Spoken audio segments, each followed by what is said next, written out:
Olá, gente, tudo bem com vocês? Me chamo Paloma, bem-vindo ao meu canal. Esse canal a gente vai falar aí sobre alguns fatos que ocorrem nesse mundo maluco e hoje a gente vai falar sobre o John Gacy, aquele vizinho que parecia perfeito, ninguém imaginava o que estava por trás. Um vizinho que fazia voluntariado, se vestia de palhaço, mas era um palhaço assassino. Sim, isso mesmo. Casey nasceu em 1942, em Chicago. Sua infância foi marcada por muita violência, mas na vida adulta parecia que ele já tinha superado esses traumas da infância. Ele era empresário, casado e ele também fazia voluntariado como o palhaço Pongo. Sim, gente, esse era o nome. Ele tinha uma vida dupla. De 1972 a 1978, começou umas coisas a acontecer muito estranhas na vida dele. Ele começou a levar garotos, né, muitos garotos aí, jovens, menores de idade, para sua casa, os garotos que trabalhavam para ele, e esses garotos simplesmente sumiam, chegavam na casa dele e sumia, e pronto, desaparecia. Como?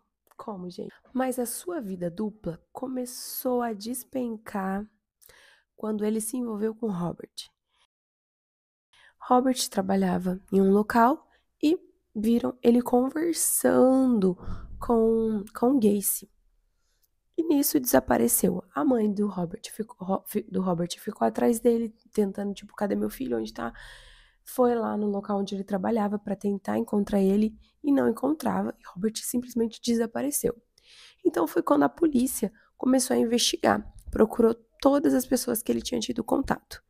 Foi quando a polícia pegou o nome de John Gacy, e puxou e viu que ele já havia sido preso por sodomia um tempo atrás. Só que ele chegou a cumprir apenas 18 meses dessa prisão aí. A polícia começou a seguir ele, porque estava muito estranho, então seguia cada passo dele. E ele entrou em contato com o advogado dele e falou: Olha, a polícia tá me seguindo, não estou gostando disso, vê o que você pode fazer, por que eles estão na minha cola. Óbvio que no fundo ele sabia o motivo, né? Mas ele tava metendo o louco. Então a polícia estava seguindo, enfim, continuou seguindo, até que a polícia pegou ele entregando drogas para um menor. E aí ele foi preso.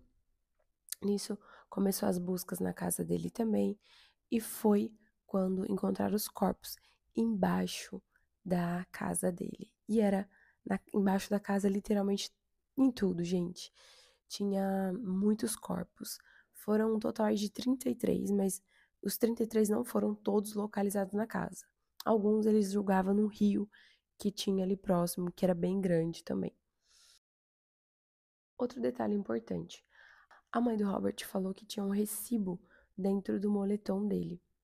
E, curiosamente, a polícia achou esse recibo no lixo do Gacy. Só que não encontrou o corpo do Gacy na casa do Gacy. Ele não encontrou o corpo do Robert lá. Então a polícia ficou: cadê o corpo dele? Cadê? Onde você colocou? E ele foi onde ele confessou que jogou no rio o corpo do garoto. Ele foi condenado por 33 homicídios e a mente do cara era tão maníaca que na casa dele tinha vários quadros de palhaço. Vários quadros de palhaço. Gente, quem tem quadro de palhaço? E o que era mais estranho era que ele era casado, gente. Ele tinha 2 filhos e cometia tudo isso. A esposa, ela relata no documentário na Netflix que ela não sabia desses fatos. Ocorria porque era ali na garagem, então ela não tinha acesso, então ela não sabia. E em 1975 ela se divorciou. E alguns cadáveres, né, que eles encontraram, tinha uma corda no pescoço com um nó para trás. Eu acredito que era uma forma dele estrangular a pessoa.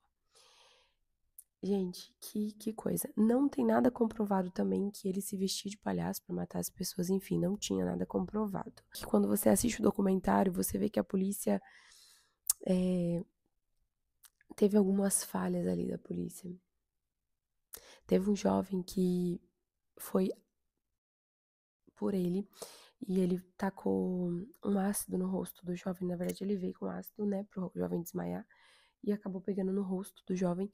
Só que o jovem ainda estava vivo ainda. Foi na polícia, fez o boletim de ocorrência. O jovem não lembrava de muitas coisas de onde tinha sido, porque ele estava desmaiado.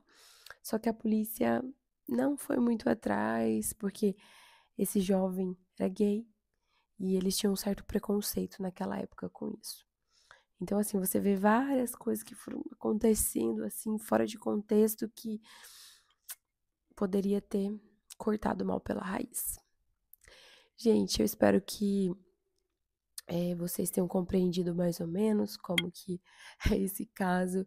Eu não sei como que é, não sei se eu tenho o dom para falar, mas enfim, senti vontade e falei, vou começar a gravar. Comprei um microfone e falei, vou começar a gravar sobre. E é isso, gente. Tchau, tchau, até o próximo vídeo.